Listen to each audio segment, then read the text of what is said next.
안녕하십니까. 도시재생을 읽어주는 오빠 스티븐입니다. 제23회 금요일 오전에 여러분들과 함께 하고 있습니다. 오늘은 이제 오늘부터 해서 아마 전국적으로 축제나 아니면 휴가를 즐기러 떠나시는 분들이 굉장히 많을 거라고 예상이 되어집니다. 다녀오시는 길 아니면은 뭐 다른 여러 가지 미팅 같은 것들 하실 때 더위가 굉장히 지금 심하기 때문에 그런 것들에 대해서 피해를 입지 않도록 하시면 너무나 좋을 것 같습니다.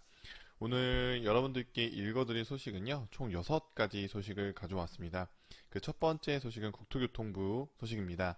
국토교통부에서는요, 정부가 주민이 협동조합을 만들어 도시재생 뉴딜 사업을 관리하는 마을협동조합에 3년간 9천만 원을 지원하는 마을관리 협동조합 사업을 진행한다고 합니다. 도시재생 뉴딜 사업을 통해 마을 주차장, 주민, 컨벤션센터 주차장 등 생활 인프라를 설치한 이후에 마을 주민 스스로 운영함으로써 도시재생의 효과를 지속시키겠다라는 목표를 가지고 이 사업을 진행한다고 합니다. 뉴딜 사업지를 관리하는 마을 관리 협동조합은요, 지금 현재 많은 전문가들 사이에서는 뭐 장점과 단점에 대한 이야기들이 지금 사실은 약간 팽팽하게 맞서는 것 같습니다. 이런 부분들이 필요하다는 것들은 뭐 주장했던 부분들이 좀 있어요. 저도 그랬고요. 어쨌든 도시재생 사업이라는 것 자체가 사업이다 보니까 일정 기간이 정해져 있고 또 예산이라는 게 마련이 되어 있는 게 한정적이죠. 그렇기 때문에 동네가 스스로 계속적으로 자생해 나가고 이런 도시재생 사업을 통해서 저희가 어쨌든 물꼬를 텄다면 그 사업이 계속적으로 연속되게 할 수 있는 것들은 그 지역에 남아서 살아가는 주민들이라고 생각이 듭니다. 그래서 이제 이런 것들이 필요하다라고 했는데요. 형태를 보니까 뭐 사회적 협동조합이라고 이제 이 지금 형태를 잡아 나가시는 것 같아요. 근데 문제점은 뭐냐면 이 부분을 많이 지적해 주셨는데 사회적 협동조합이다 보면 제약사항이 꽤 있습니다. 또한 좀 이제 제 개인적으로는 어떤 것들이 걱정이 되냐면 상인회와 어떻게 이제 이런 것들을 조율할 거냐. 대부분 지역은 아마 제가 봤을 땐 상인회 위주로서 이 마을 협동조합이 형성이 되거나 아니면은 그 외에 다른 형태의 주민들이 모여서 이 협동조합을 만든다고 하면 결국에는 그 두 조직 간의 어떤 갈등이 굉장히 심하지 않을까라는 예상을 해봅니다. 저도 이렇게 지역에서 활동하다 보면 실제로 저희가 협동조합을 만들고 지역에 있는 여러 가지 행사들이나 이런 것들 주축으로 이루어지다 보면 기존의 이제 상인회 분들께서 호의적인 부분도 있지만 좀 이제 어떤 부분에 대해서는 본인들의 영역을 조금 침해받는다라고 이제 가끔씩 오해하시는 경우도 있거든요. 그래서 이제 그런 갈등 구조를 어떻게 해결할 건가. 그래서 어떻게 보면은 지역별로 도시재생 지역에 어떤 주민들끼리 싸움을 조장할 수도 있는 어떤 가능성도 조금 있어 보입니다. 그래서 물론 이제 그런 분들이 함께 다 협업해서 통합적으로 이 협동조합에 들어오셔서 만들어서 관리하면 굉장히 좋겠고요. 그런 형태가 가장 올바른직한 방법이라고 생각이 듭니다. 네, 협동조합에서 운영이 잘 되려면 실질적으로 가장 힘든 부분 중에 하나는 이제 수익주 구조를 만들어내는 것들, 그다음에 일하는 사람들을 어떻게 만들어낼 거고 그 지역에서 이런 것들 잘 운영 관리할 수 있는 전문가들을 어떻게 선정할 것이냐라는 이제 그 의무사항이 생깁니다.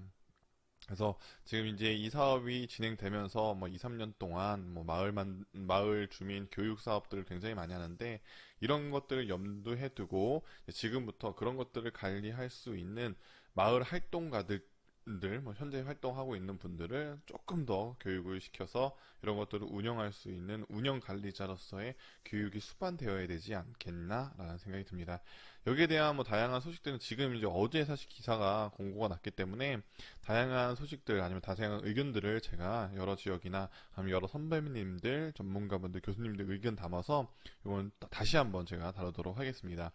두 번째 소식은요, 바로 부산 소식입니다. 부산 수영구가 도시재생 우수 사례 답사를 성안리에 마무리했다고 합니다. 기사를 보면요, 부산 수영구는 2018년 자수영성 재창조 아카데미 수강생 70명을 대상으로 지난해 18일 지역의 도시재생 우수 사례의 답사를 실시했다고 합니다. 이 아카데미는 2015년부터 올해까지 총 4기에 걸쳐서 진행이 됐으며 주민주도 도시재생 사업의 실행 방안과 주민 공동체 조직 등을 주제로 지난달 27일 개강하였다고 합니다. 이론 강의와 현장 강의, 체험 프로그램 등으로 총 12주간 진행이 된다고 하고요. 어, 수영구 자수영성 일원과 폐산업시설을 리모델링해 문화복합공간으로 탈바꿈한 F1963 을 지금 진행을 하고 있고, 부산 동구 도시민박촌 이바구 캠프 등을 둘러보는 등 주민들이 직접 우리 지역의 과거를 이해하고 주민들의 도시재생 사업의 미래상을 그려보는 소중한 기회가 됐다고 합니다. 부산에서 이제 부산으로 갔다 오신 것 같아요. 지금 보니까. 네, 네, 좋습니다. 뭐, 제가 이제 어제 부산에 그 강의를 갔다 왔어요. 이제 서면으로 이제 갔다 왔는데요. 여기 같은 경우는 이제 일반 도시재생 대학 이런 강의는 아니고 좀 이름이 굉장히 재밌고 신선했습니다. 뭐였냐면 도시재생 문화기획자 양성 과정이었었습니다. 저는 이렇게 굉장히 맞는 것 같아요. 지금 현재 도시재생 대학 수업과 문화기획자 양성과정 아니면 문화 매개자 양성과정이 지역별로 굉장히 많이 이뤄지고 있어요. 한 3년 전부터 제가 지역에는 이런 얘기를 했었습니다. 볼거리를 만들어줄 사람. 근데 그 볼거리를 만들어줄 사람이 왜 필요하냐면, 결국에는 그 볼거리를 만들기 위해 무대를 만드는 사람이죠, 결국에는. 예술가도 오게 할 거고, 사람들도 오게 하는 그런 사람이기 때문에, 이런 기획을 하는 사람들이 지역에 많이 있어야 된다. 그래서 그런 교육과정이 필요하다라고 해서, 2015년도에 저희가 충청남도에서는 최초로 문화기획자 양성과정을 위탁 운영받아서 했었는데, 그 이후에는 뭐 지금 현재는 뭐 지역별로 이 문화기획자 양성과정이 굉장히 많이 해요. 근데 이 문화기획자라는 것들이 도시재생과 협업으로 이루어지는 형태들이 굉장히 많습니다. 지역에서는. 그래서 도시재생에 대한 전반적인 것도 이해를 하면서 문화기획을 함께 하는 형태가 앞으로는 계속 이루어질 거기 때문에, 이런 것들을 통합해서 함께 교육받을 수 있는 프로그램 진행한다는 게 굉장히 좋았고, 8시간을 연강을 했었습니다. 8시간. 사실 강사들 입장에서는 보통 강의가 2시간 정도인데요. 8시간 정도 강의를 했는데, 과연 저도 그런 생각이 들었어요. 8시간을 연속으로 강의해 본 적이 저도 없었기 때문에 가능할까 했는데, 결론부터 말씀드리면 뭐 거기 이제 같이 함께 참여해 주신 주민분들께서는 이런 얘기를 해주시더라고요. 8시간이 30분 같았다. 지금 제가 잘했다는 거죠. 네. 궁금하시면 네, 섭외해 주십시오. 어쨌든 굉장히 잘 들어주셨어요. 저도 사실 강의를 잘할 수 있었던 이유 중에 하나는, 들어주시는 수강생 여러분들께서 굉장히 적극적으로 한 분 안 졸고 8시간 동안 정말 집중해서 들어주셨거든요.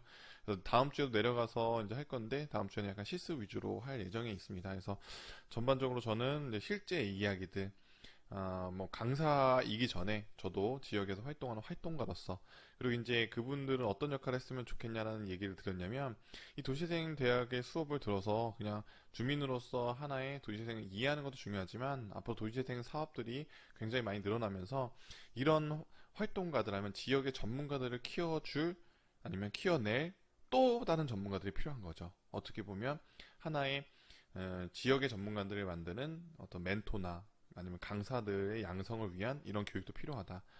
이제 100군데가 8월 달에 선정이 될 거고, 내년에, 후년에는 굉장히 많이 선정되기 때문에 지역에 이런 전문가들을 만드는 전문가들이 필요할 거다.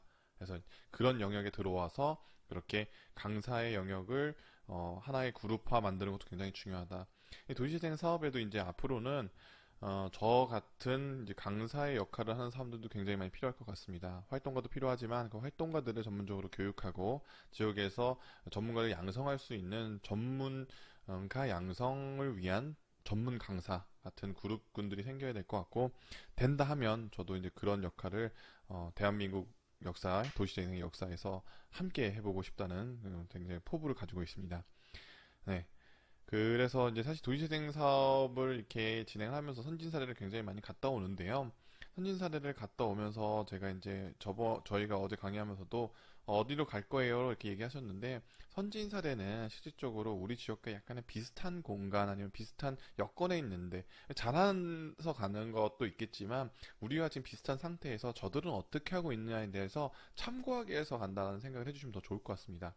예를 들면 저희 같은 경우는 예전에 어디 갔었냐면 전주 한옥마을 같은 데를 천안에서는 간 적이 있어요. 그럼 전주 한옥마을 가서 저희가 사실 거기서 보고선 한옥마을 지역에 만들 수는 없거든요. 이런 것들이 사실은 실효성이 떨어지는 선진사례 탐방이고요. 그렇기 때문에 그런 형태들을 좀 잘 고려해서 선진사례 지역도 잘 선택해 주시면 굉장히 좋을 것 같습니다. 1박 2일 동안 주민들 입장에서는 굉장히 많은 시간을 투자하는 거기 때문에 담당자분이든 아니면 주민분들도 적극적으로 의견을 내셔서 좋은 선진지 견학을 통해서 많은 것들을 얻는 형태의 모습으로 방향을 잡았으면 좋겠다는 생각을 해봐서 이 내용을 함께 가져왔던 이유가 있습니다. 세 번째는 신촌 청년 창업 포럼 방학에 떠나는 1인 창업 여행이라는 기사를 가져왔는데요. 이 내용을 보면은 이제 이런 내용입니다. 서대문구는요, 방학에 떠나는 1인 창업 여행, 욜로라는 주제로 이달 26일 저녁 7시부터 30분까지 신촌 문화발전소 연세로 이낙일 47에서 올해 두 번째 신촌 청년 창업 포럼을 개최했다고 합니다. 이날에는요, 태용 1인 크리에이터 욜로 실패가 경험이 되다. 문은지 대표님의 더 심플북스 어느 날 1인 기업가가 되었다. 홍순성 홍슬랩 대표 1인 기업 도전 12년 차라는 제목으로 강연을 세 가지 파트로 진행을 했다고 합니다.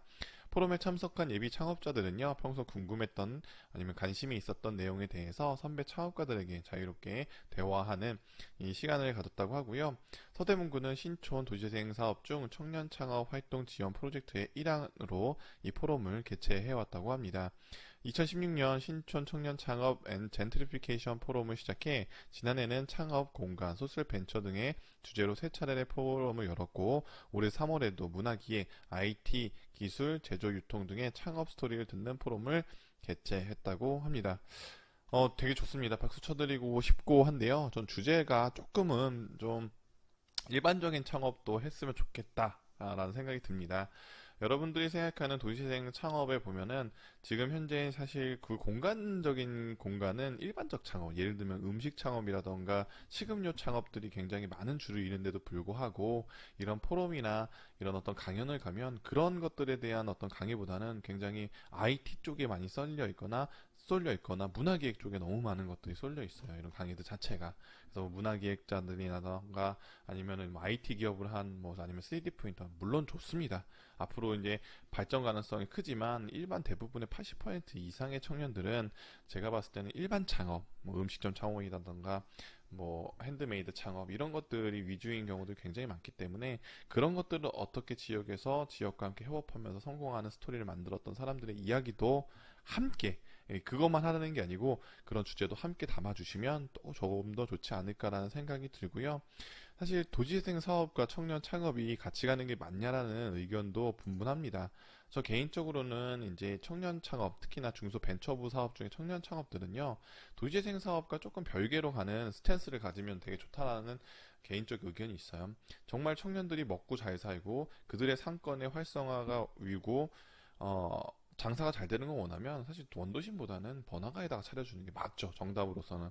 그러니까 근데 이제 지금 조금 그런 부분도 있죠. 도시재생 사업과 청년 창업은 뭔가 묶어가는 느낌인데요. 물론 그 도시재생 사업 중에서도 그런 파트가 있지만 중소벤처부 사업 같은 경우는 좀 이걸 독립시켜서 좀 이렇게 다른 방향으로 나가면 굉장히 좋겠다는 생각이 듭니다. 이거에 기반을 둔 얘기는 사실 청년몰 사업들이 지금 전국적으로 이뤄지고 있는데도 불구하고 그런 것들이 제대로 이뤄지지 않거나 관리되지 않고 지금 현재 한번 전수조사나 모니터링을 해보는 시점에 와 있지 않나.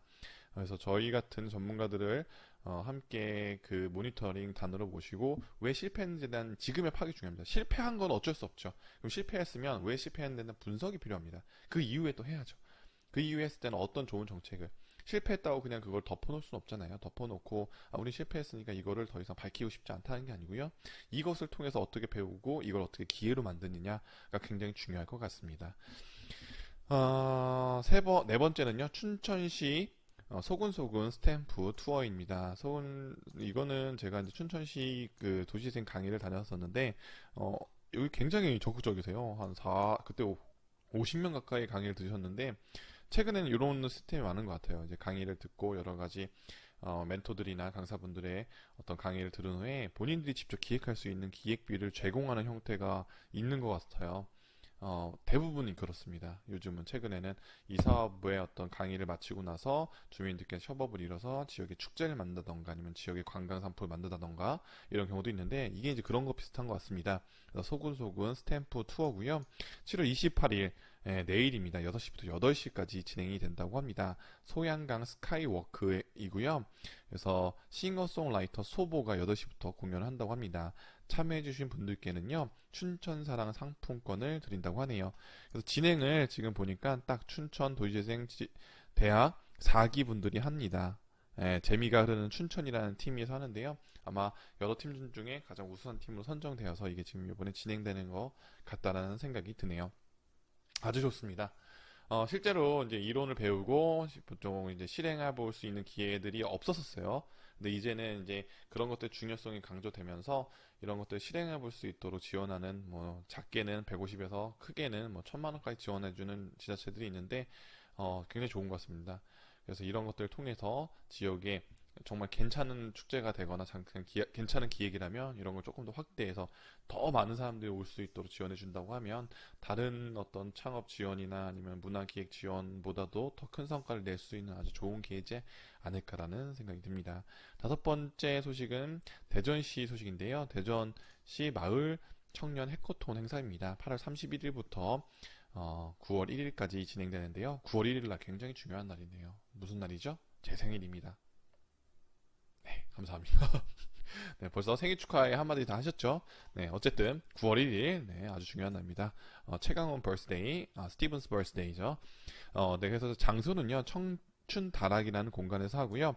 함께하는 단체는 대전 환경운동연합, 여성인권 티움, 충남대 액터스, 도시여행자, 대전마을 활동가 포럼 이렇게 해서 진행한다고 합니다. 주제로서는 환경, 원도심, 젠더, 대학, 교통, 마을, 문화예술, 약간 도시재생 해커톤이랑 비슷하겠죠? 디자인 아워 시티. 이거 제가 했던 거랑 비슷하네요. 제가 했던 프로젝트 중에 디자인 아워 타운이라는 어떤 프로젝트가 있었었는데요. 약간 비슷합니다. 비슷하지만 또 여기도 역량 있는 아주 그룹들이 특히나 이 도시여행자 같은 경우는 도시재생 분야에서 많은 영향력을 갖추고 아주 좋은 기획자분들이 많은 팀이기 때문에 기대가 됩니다. 그래서 참가 신청 같은 경우는 지금 현재 링크로 받고 있는데요. 대전광역시 이게 뭐죠? 사회적 문화 지원센터에 들어가셔서 지원을 하셔서 참가 링크에다가 링크를 거시면 된답니다. 아직 좀 기간이 남았으니까 여러분들도 참여해보고 싶으면 참여해보시면 굉장히 좋을 것 같습니다. 네. 대전 얘기가 나오니까 잠깐 말씀드리면 제가 이제 대전에 그 행정안전부 어떤 사업 때문에 미팅을 갔다 왔어요. 회의를. 청년고리라는 팀의 공간이었고 아시는 분들은 이제 벌집이라는 공간이기도 하죠. 갔는데 그 공간에서 이제 막 회의하고 이제 밑에 이제 세러데이 커피라고 있는데 갑자기 이제 대표님께서 저한테 혹시 이거 도시재생부 방송하시는 분 아니세요? 그래서 네 맞습니다. 네, 되게 뿌듯했어요. 대전이라는 데서 저희 방송을 이렇게 또 제 방송을 함께 또 이런 얘기 해주시더라고요. 굉장히 도시재생 아침에 일어나서 도시재생에 대해서 관심이 많은데 굉장히 쉽게 설명해줘서 되게 좋다. 제가 그날 딱 나오면서 정말로 열심히 하고 진짜 100일 동안은 무슨 일이 있어도 내가 꾸준히 하겠다. 그때부터가 시작이다. 여러분들 이렇게 한 분 한 분이 이렇게 응원해 주셔서 지금 두 번째입니다. 이런 일들이 굉장히 감사드리고요. 앞으로 더 열심히 하겠습니다. 마지막 소식은 2018 도시재생 동동체 갈등 관리 강화 교육 수강생을 모집한다고 합니다. 이건 어디서 하시는 거냐면요. 이게 보니까 서울자유시민대학에서 후원하고요. 주체가 지역공동체 갈등관리연구소라고 합니다. 교육장소는 서울시립대 배봉관 6401호에서 진행이 되고 7월 9일부터 8월 17일까지 모집을 한다고 합니다. 신청서는 여기 아까 말씀드렸던 지역공동체 관리연구소에 들어가셔서 신청서를 다운로드 받으셔서 하시면 되고요. 만 19세 이상 서울시민이면 누구나 가능하다고 합니다. 주말반과 주중반으로 나뉘는데 주중반 같은 경우는 21일부터 25일까지 6일간, 그 다음에 주말반 같은 경우는 10월 19일부터 10월 21일까지 3일간 이렇게 진행이 된다고 합니다. 그래서 뭐 보니까 뭐 공동체 갈등 전환 문제 발굴, 공동체 계획 과정 및 갈등 전환 퍼실레이터를 활용한 갈등 전환 이런 것도 있습니다. 저도 교육 받아봤는데 포스트잇 붙이고 이런 거 하는데요. 저희도 사실은 어떻게 보면 갈등 관리자의 아주 제가 3년 동안 욕도 먹고 멱살도 잡히면서 상인분들과의 어떤 소통의 부재, 소통의 이해의 어떤 조금의 차이점 이런 걸 겪고서 드디어 저희가 이제 통합이 됐죠. 그래서 이제 그런 것들에 대한 것들이 혹시 듣고 싶으면 또 저를 불러주시면 됩니다.